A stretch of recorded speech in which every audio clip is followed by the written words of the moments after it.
Okay, thanks for clicking on the video. My name is Blake Jones. I do e-commerce. I've done it for a long time, about 8 years now, and I like to just make these videos to drop value. I'm doing e-commerce every day. I'm running multiple brands, and I've seen the way that it is pivoting, not only in 2023 or 2024, but also 2025. I'm going to go over the two different types of people in e-commerce. We can narrow it down to two different types. And we're going to go over how to win in e-com in 2025 because one of these groups of people is winning. The other one is not. So let's get straight into it. Now, a little bit about myself. I do run e-commerce brands. Right now, I've done drop shipping. I've done the whole, drop shipping from China thing. But now I'm building subscription first brands with products that are fully custom, proprietary formulas, packaging, etc. We're holding stock, and our customers love the product. Now, this is just a screenshot so that you can see I do e-com. This is today so far. Not too much in revenue. This brand is very, very lean. We can't scale it too hard because we have stock. However, 38% profit margin. You can see in just under $1,500 in sales, we've done well over $500 in profit today. ROAS 3.2, and this is because we have returning customers. We have customers that love the product because we put the product first. Now, a lot of this ROAS has jumped up from returning customers, so let's just get right into it. Now, I want to start with my favorite saying ever. Now, this is how to win in ecom 2025. The first thing you have to understand is you are compensated in relation to the unique value that you provide.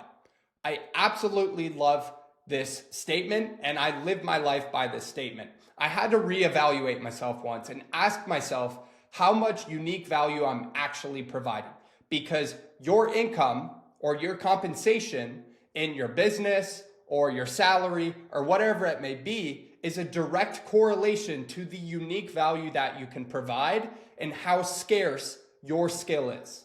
That's the first thing to understand. So who wins in ecom in 2025?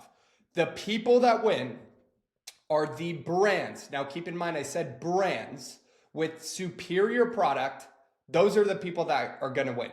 They can acquire customers at a premium and they outbid you in the auction because they have mastered retention and they have mastered product. Understand that. These are brands. These are the people that are winning. They can outbid you in the auction, which is the paid ad platforms, because they have a good product and they have mastered retention. They don't only focus on acquiring new customers, but also on retaining current customers. That's who's going to win. Now, let's just break down the two types of people in ecom. Now, if you're on one side of this, good for you. If you're on the other side, you need to reevaluate. And here's the thing. Please just watch this video for 10 to 12 minutes more or whatever it is. This will be useful to you. So let's get right into it. So we have two types of people. We have a brand owner, a brand owner. Now keep in mind, to be a brand owner, you do not have to hold stock. You can still drop ship your product. I'm not saying drop shipping doesn't work, but you have to build a brand and you have to prioritize product. Focus on product. That's what brand owners do. Now you have your pump and dump drop shipper. This is the other person. This person cares about cash flow right off the bat, and they're basically selling one-time purchase products. Typically, they don't care about their customers, etc., and they don't care about the product. They're oftentimes, I would say 99% of the time, selling very, very bad products with very, very bad quality.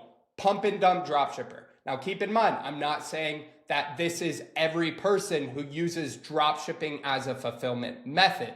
This is the pump and dump dropshippers, everything that the gurus on YouTube essentially promote. Now, what do the brand owners do? Here's why they're different and here's why they're successful. Number one, they put the product first. I honestly think this is the most important part. I've talked to someone that works with 8 and 9 figure brands, and he says the difference between 6 and 7 figure brands and 8 and 9 figure brands is 8 and 9 figure brands put the product first and they are disrupting the space. They are innovating on a different level, and they care about the product at the core. These brands will spend years on the product, or months, or up to a year on the product and on the brand.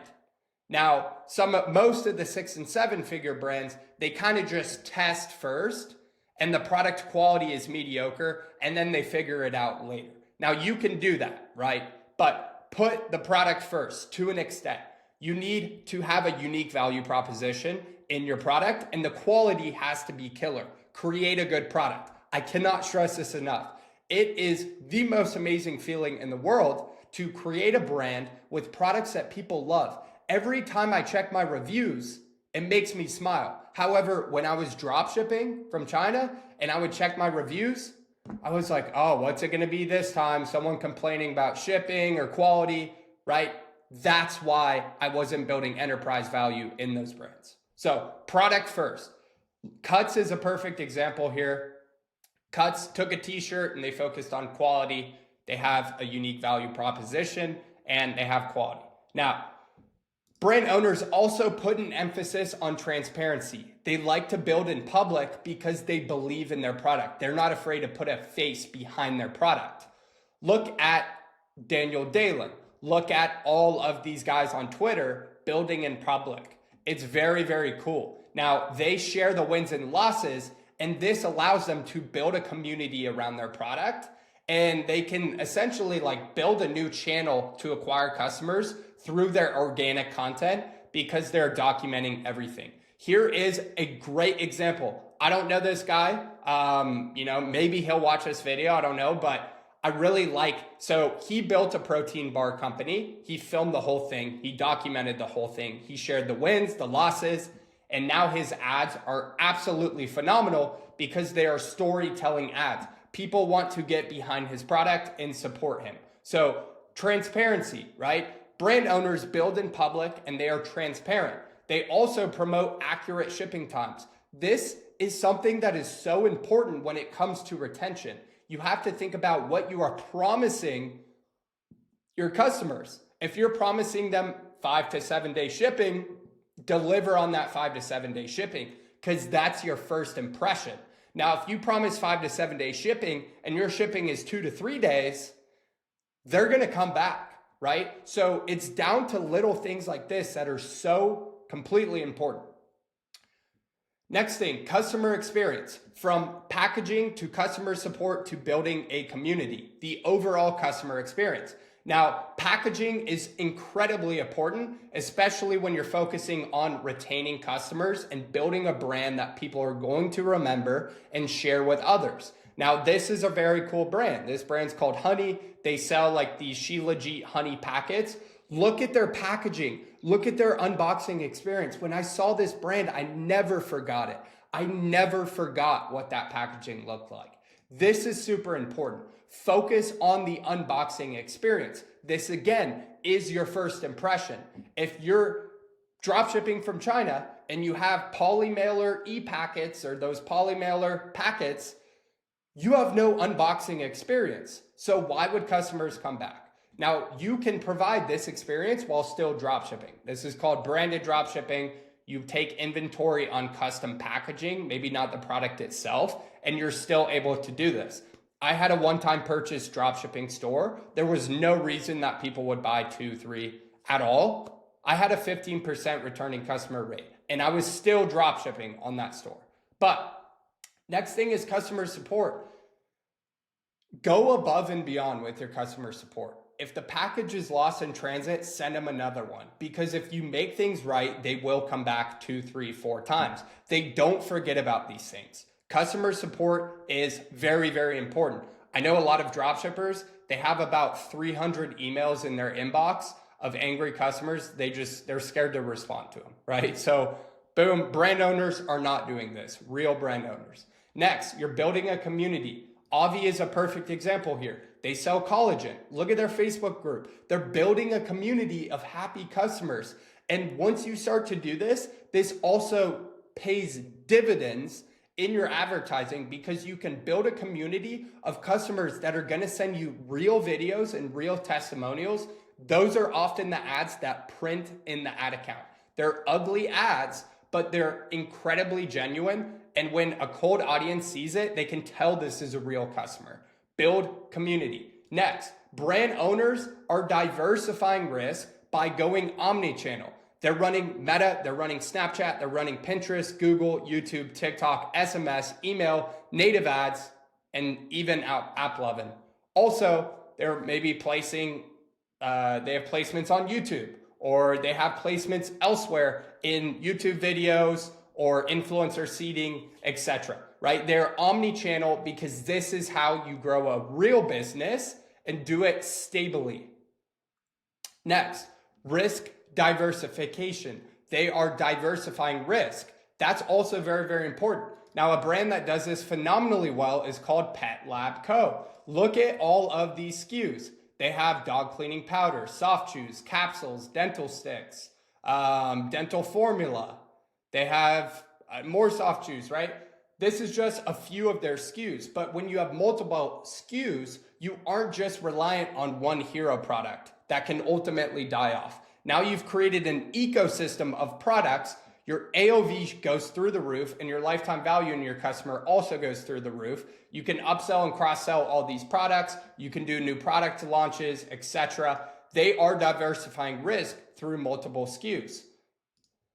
Subscriptions. This is my favorite thing. This is what I run in my brands. I will not start a new brand unless I can basically add subscriptions to the store, or it is a subscription first product.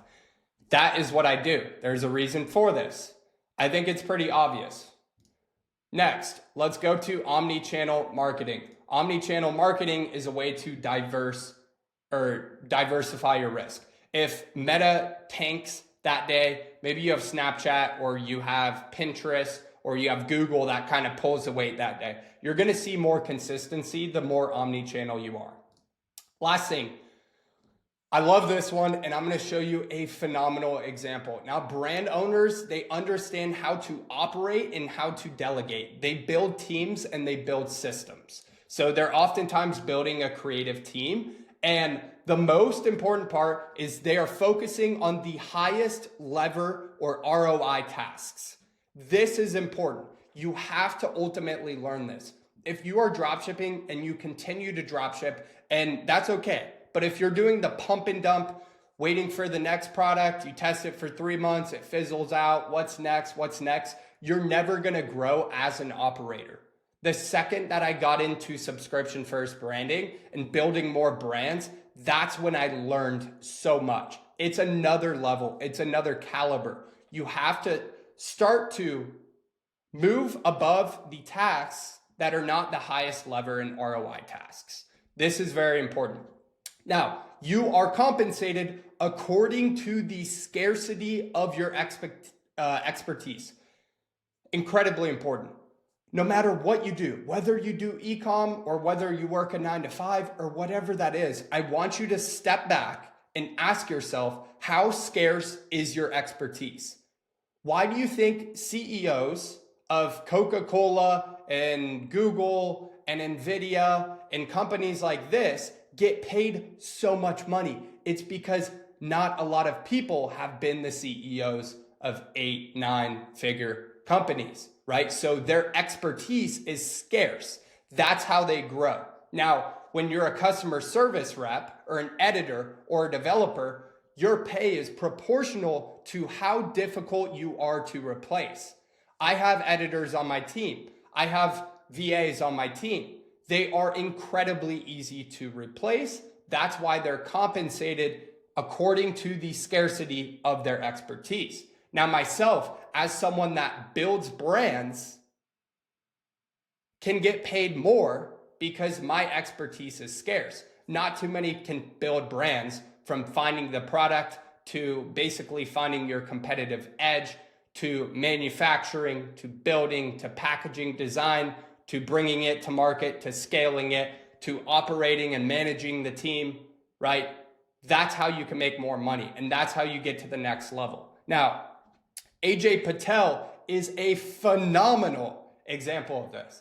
I don't know this guy, but I really do look up to him and admire him. Now, just look at his LinkedIn. So first, he founded a brand called Smooth Viking. They sold that. That was December 2014. Then he founded a company called Instant Natural. They also sold that. Then he founded a company called ZenWise. These are all e-commerce brands. He then sold that. Then he founded a company called Zesty Paws, which was the big one, and they sold that for $610 million right there. So look at AJ. Look at his trajectory in his growth. If he would have just ran pump and dump dropshipping stores, he would have never gotten to the level that he's at. But he started to build brands and become a brand owner and, most importantly, provide value to the market. And his brands just kept getting bigger and bigger and bigger, and he sold essentially all of them. So that is the difference between a brand owner and a pump and dump dropshipper. Remember, you are compensated in relation to the unique value that you provide. All the top brands have the best product, and they are providing the most value to the market, and that's why they get paid the most. Now, let's look at the pump and dump dropshipper and what they do. And I'll make this quick because you can imagine they just essentially do the opposite of what I just showed you. So they don't put the product first, they put the product last. So usually the utility and the quality in this product is lacking. So if you are scared to read incoming reviews on Trustpilot or Luke's reviews or whatever you use, you have a problem. You are not providing value to the market. You are not building enterprise value in your brand, and you have a problem because you are putting the product last. And you're wondering why your customers aren't coming back, why it's so up and down, etc. Next, transparency emphasis. No, none of these pump and dump dropshippers want to put their face in front of the brand because they know their products have terrible quality and they're basically promoting false promises from shipping times to product quality to reviews, etc. on their website. Next, customer experience. They have minimal branding. They have zero lasting impression. They're not getting customers from word of mouth. They're not staying in people's head, cold traffic's head that could potentially come back because no one remembers their brand or their packaging. No customer support, or usually terrible customer support. Chargebacks, which then lead to payment processing problems. No community, angry customers, no lifetime value, and low returning customer rate. Next, they usually have minimal omni-channel presence. If you are just getting into dropshipping, everyone's telling you to test Meta and TikTok. That's all the pump and dump dropshippers do. Well, meanwhile, all the brand owners are on 8 different channels. Think about that. Next, you're lacking risk diversification. So you're usually running one product stores, you're counting on one hero product amongst 1 to 2 channels, and you have no moat around your product. And then you wonder why it fizzles out. I've been there before, trust me. Next, you're typically a one-man show because you're constantly looking for the next shiny product opposed to building a brand with an internal team. When you build a brand with an internal team, you don't look for the next shiny product that's in a completely different niche. You look for your next SKU, your next complementary product in your brand. Your team is internal, they're efficient, and that's the difference. Now, most pump and dump dropshippers, they also find themselves doing low leverage ROI tasks, and it's hard to focus on high level strategy or expansion. Now, that is it. That is how you win in e-com in 2025. You do all this stuff that we just went over that's in green. You focus on product and you build a brand with enterprise value, with happy customers and good products. Now, I understand that not everyone's going to do that, but I think there's a lot of room there's people watching this video right now that have an idea, or they've basically identified a gap in the market to provide value. I'm encouraging you to do so. Please, we need more of these people, and you will be rewarded for doing so. So that is how to win in e-com in 2025. If you watch this video all the way through, I cannot thank you enough. I'm just here being myself. I understand I'm not the most enthusiastic person ever. I'm just here trying to provide value. And if you like and comment on this video, this will help the video get out to more people. I would appreciate that more than you know. So that's it. And yeah, thanks for watching.